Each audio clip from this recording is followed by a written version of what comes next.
não digo nem só o extra-campo, mas também o comportamento dentro de um sistema tático para trazer os jogadores para perto dele. Você acha que a chegada do Paulo Souza pode ajudar nesse processo do Gabigol? E aí, para a gente falar um pouquinho desses pedidos também de telão, de goleiro, o português já chegou no grau. Esse negócio de telão, acho que já exagerou, né? Você pode fazer dentro do CT lá, você tem algumas outras coisas que... um telão pequenininho lá dentro, na sala, né? Você não precisa ficar mostrando para todo mundo o que você tem que fazer, o que você pode fazer. Eu, praticamente, não concordo com isso. Já chegou, acho que exagerando, mas faz parte do Paulo Souza, conhecendo. Em relação ao Gabigol, eu acho que ele está na dele, Dani. Eu acho que ele está na dele. Ele não vai mudar, não. A única coisa que eu acho que ele tem que ter consciência é de que esse ano aqui ele vai ser bem observado. É um ano de Copa do Mundo, um erro que ele venha cometer ao longo do ano pode custar uma convocação, dependendo do erro, né? Um comportamento errado, isso me baseando um pouco naquilo que o Tite nos passa, mas eu não dá para acreditar no Tite 100% nesse aspecto da meritocracia ou da confiabilidade, né? Não dá, eu particularmente não acredito, eu acho que vai até um certo ponto, depois ele vê o que é bom para ele, não naquilo que o jogador pode entregar para ele, né? E aí se falando em confiança. Eu acho que o Gabigol nesse ano aqui ele vai ter que...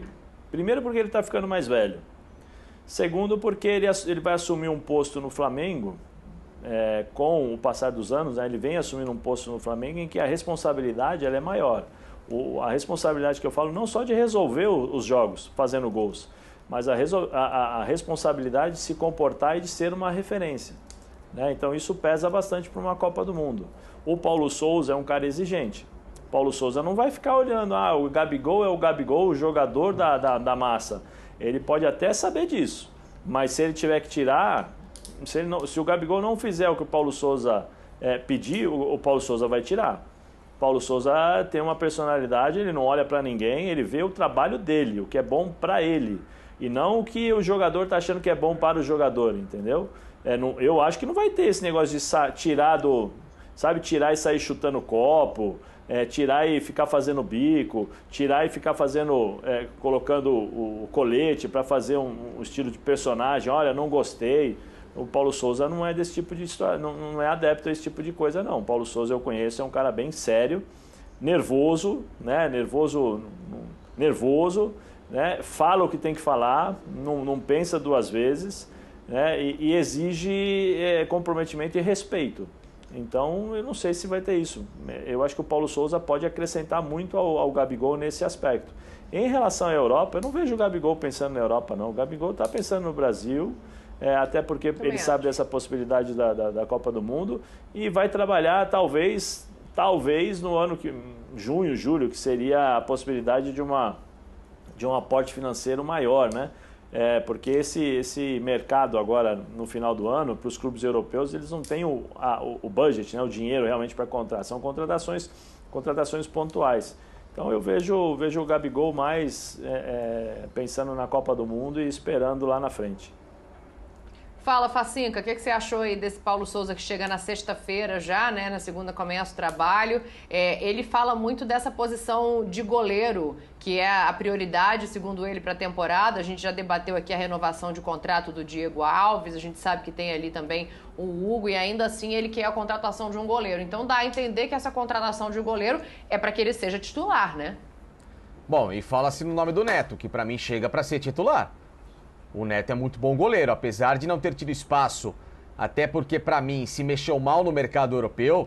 Ele foi para duas equipes que tinham donos na posição, na Juve o Buffon e no Barcelona o Ter Stegen, e na verdade não são quaisquer donos, né?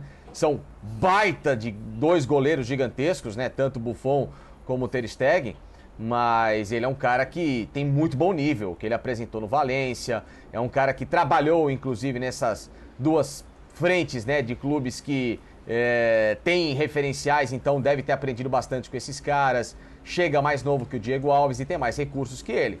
Então essa chegada, caso seja concretizada do Neto, é de um baita investimento que o Flamengo faz para ter um grande goleiro e poderia usar, por exemplo, o Hugo para ser essa frente de ser o segundo goleiro, de aprender, de se maturar. Por isso que eu falo que em alguns momentos a renovação com o Diego Alves ela foi um tanto quanto precipitada na minha visão. O Pedro, e aí nessa do Facincani colocando o nome do Neto chegando para ser titular, a renovação do Diego Alves, ela valeu a pena? Porque aí ele vai ficar com qual papel ali? Ele ficaria para trabalhar o Hugo? Ele ficaria para revezar? Porque a gente sabe que a temporada ela vai ser difícil de novo, ainda mais com data FIFA, com Copa do Mundo. Como é que você vê esse pedido e a posição do Diego Alves diante desse pedido? Dani, mas pelo que eu entendi, não tem nada com o Neto, né? Pelo que eu entendi, não tem essa... o Neto foi o nome que foi colocado, né? Mas o pedido do Paulo Souza é para que a posição de goleiro seja uma prioridade de contratação. Dani, eu acho que é complicado. A gente fala aqui há tanto tempo que vai ser pensado numa transição, Eu não acho que o Paulo Souza vai chegar agora em janeiro e pedir um goleiro titular. Não acho, sinceramente. A informação que eu tenho nem é essa. Eu acho que é uma prioridade para 2022 você pensar numa transição, você utilizar o Hugo, você saber que tem um ano de contrato com o Diego, você olhar muito mais para frente. Agora, eu não entraria nessa de que vai chegar alguém, olha, e agora a situação do Diego, vai chegar um goleiro titular. Não estou enxergando como isso, não. Eu acho que é muito mais uma situação que eu soube, a informação aqui. O Paulo Souza, ele quer uma atenção ao sistema defensivo, isso ele quer. E não é o goleiro, é o sistema defensivo. Ele fez uma radiografia, uma observação, vamos dizer assim, e está muito claro, né? Tem um jogador de altíssimo nível, que é o Davi, e tem um jogador que tem um ótimo potencial, mas não consegue completar 10 jogos seguidos, que é o Rodrigo Caio. Ele pede uma atenção ao sistema defensivo. Ele tem um lateral de uma idade mais avançada, que é o Felipe, e não se sabe ainda como o René vai entregar. Ele tem um outro lateral, que é o Isla, mas por ali você consegue resolver com o Mateuzinho. Então acho que a radiografia, o diagnóstico é muito mais sobre isso do que exatamente, eu estou chegando agora em janeiro e estou pedindo um goleiro titular para jogar em fevereiro já comigo. Não vi por aí e não tenho essa informação, nem a informação que se trabalha lá dentro. Então, eu acho que essa conversa do Neto, não sei, não entraria muito nessa. Eu acho que a prioridade tem que ser lembrar que o Diego Alves tem um ano só de contrato, lembrar que o Diego teve percalços sim ao longo do último ano e lembrar também que o Hugo ainda não é solução pronta. O Hugo não é solução pronta para o Flamengo, ele tem potencial. Ele foi testado, vacilou, saiu, ele voltou, ele ainda tem situações. Então você tem que monitorar tudo isso. Entender que não tem algo pronto ali do tipo, se tirar o Diego, o Hugo está pronto. Eu acho que é muito mais ao longo de toda a temporada, e não deixar para ver isso só em dezembro, é você monitorar a oportunidade de mercado, janela do meio do ano, ao longo dos outros meses também, e você entender que você tem um buraco ali para talvez corrigir essa transição ao longo do ano. Mas não exatamente que vai chegar um goleiro agora, o Neto, que vamos lembrar também que não vive o ápice da sua carreira, para ser titular no Flamengo, um jogador mais caro. Então, acho que não tem muita lógica nisso. Acho que é muito mais monitorar para uma transição ao longo da temporada.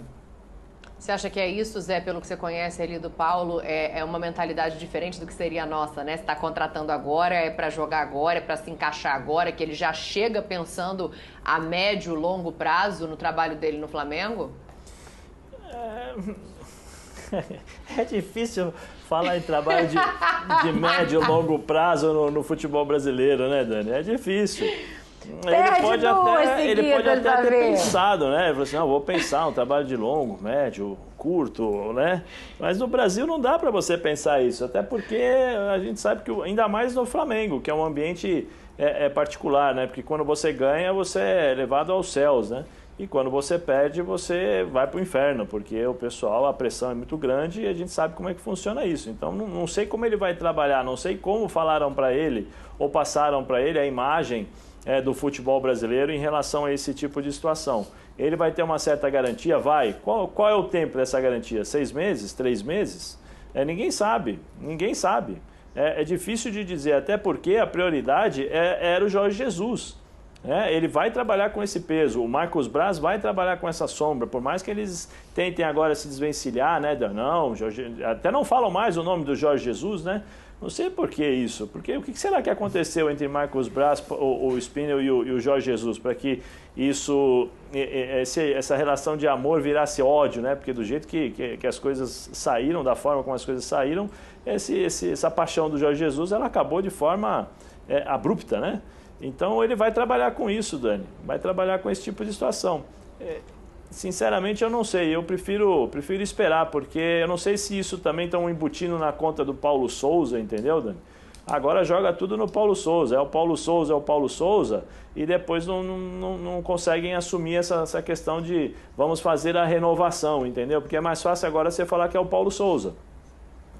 O Paulo Souza está pedindo, o Paulo Souza está fazendo isso, o Paulo Souza está fazendo aquilo. Entendeu? Sendo que coisas que eles já poderiam ter feito antes. Essa história do Jorge Mas Jesus assim, Daniel, creio que antes de goleiro, tem outras pendências no setor defensivo a serem resolvidas, né? A lateral direita do Flamengo vai ser o Mateuzinho, como reserva imediato, o Isla vai ter essa sequência na temporada que todo mundo espera. Lateral esquerda do Flamengo, Felipe Luiz entrega mais o quê em relação à titularidade, à intensidade que esse ano pede? Já foi um jogador que na reta final da temporada passada teve muito mais baixos do que altos. Quem que é o reserva imediato? O René vai continuar sendo essa opção, o Ramon e o miolo de zaga, né? Só o Rodrigo Caio, aliás, só o Davi Luiz, porque o Rodrigo Caio também é uma incógnita por causa de lesões. Léo Pereira e Gustavo Henrique, que são dois jogadores que não caíram, não entraram no eixo daquilo que é a rotação que o Flamengo pede. Eu acho que esses setores são muito mais suscetíveis da gente debater aqui no programa do que somente a gente pautar em cima do goleiro, que tudo bem, até pode ser uma peça importante, mas tem muito mais carências defensivas nesse time do Flamengo que precisam ser olhadas do que embaixo das traves, né?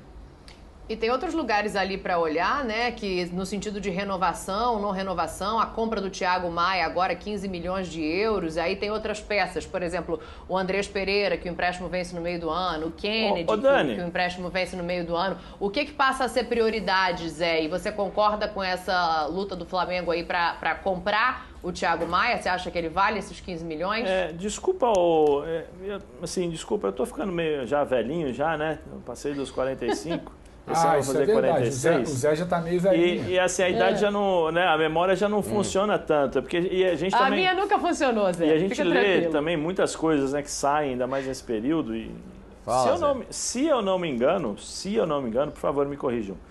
O preço do Andrés Pereira é 18 milhões, 18 a 20 de euros. 18, mas dá pra você conversar, até o jogador já se manifestou, quer ficar no Flamengo. No fim da feira ali chega em 15. Pra pagar 15 no Thiago Maia e 18 no Andréas, eu vou no Andréas. Eu não vou no Thiago Maia, Eu tô abraçada com você nessa, e é pra aí que eu quero ir. Eu quero saber se vocês acham que vale esses 15 milhões do Thiago Maia, ou se o Flamengo já tinha que pensar no meio do ano com esses outros contratos. Eu não pagaria 15 milhões no Thiago Maia, não. Não pagaria? Não, eu acho muito caro. Nós estamos falando de 33 milhões, que é caro pro Gabigol. Por que o Flamengo vai pagar 15 milhões de euros para um volante? Para mim, ambos são caros. Ambos, você fala o Gabigol 15 milhões. E o Thiago ou o Thiago e o Andrés? 15 milhões para ambos é muito caro.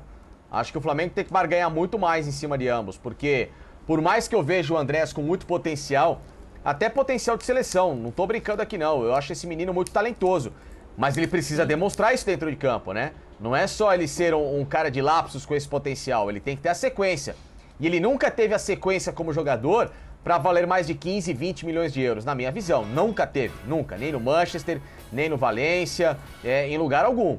Ele pode vir a ter essa sequência no Flamengo, mas daí ao Flamengo pagar para ele ser, entre aspas, o cobaia dessa situação, no bom sentido, é verdade, vou ver então se ele vale esses 15 milhões, acho equivocado.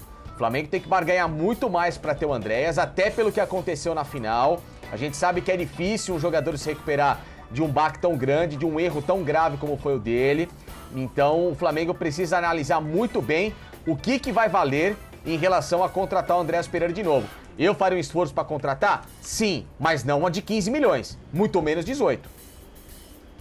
Ô Pedro, pensando já no meio do ano, você acha que vale fazer um esforço agora ou valeria um pouco mais de cautela?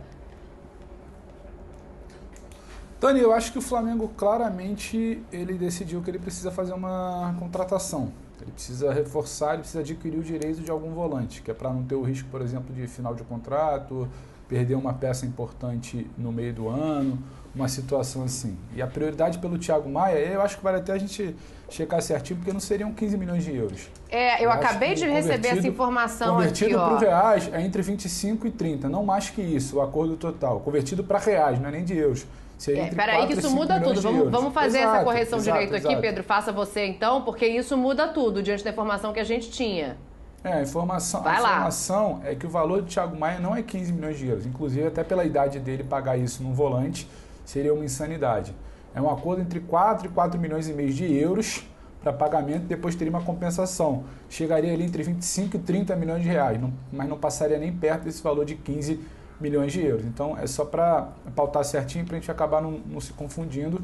Então, Boa, você tendo essa situação agora no Thiago e não tendo ainda uma definição de 18, 20 de preço de tabela, né, vamos chamar assim, do André, você poderia reduzir para 15, para 12, conversar, à vontade do jogador, prorrogar empréstimo. Eu acho que é interessante o Flamengo se cercar, para não perder as suas peças de volância ali no meio da temporada, por exemplo. É interessante, se você tiver uma oportunidade, você se garantir. Agora, eu tô com, acho que foi o Zé que falou, né? Você precisa resolver, ou o Zé Alfacincan, você precisa resolver isso muito mais, essas pendências de montagem de elenco, de não ficar com um vácuo ali na volância, de resolver uma situação de zaga, do que pensar em outras situações agora. Boa, então olha, só fazendo a correção aqui, porque são valores divergentes, tem lugares que dão 15, mas a informação do Pedro Ivo, ela é obviamente a informação que a gente vai colocar aqui na mesa e ela baixa muito esse valor, passam a ser 4 milhões de euros e aí convertido dá ali quase 20 milhões Dani, de reais. Fala, Facinho. De largada, para mim, o Flamengo precisa de 2 laterais, um direito e um esquerdo e 2 zagueiros. E ele precisa resolver o que vai fazer com o Gustavo Henrique e o Léo Pereira. Porque são 2 atletas que tentaram de tudo, o Flamengo tentou com esses caras 20, 21 e não aconteceu.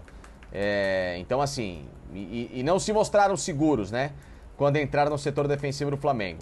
Então, para mim, eu buscaria 2 alternativas, né, de zaga, mais 2 que pudessem jogar também, porque aí você tem o lado físico do Davi Luiz, tem o lado físico principalmente do Rodrigo Caio, e você garante 2 laterais que também possam ser ou titulares imediatos ou então bons reservas para Isla e Felipe Luiz nesse momento.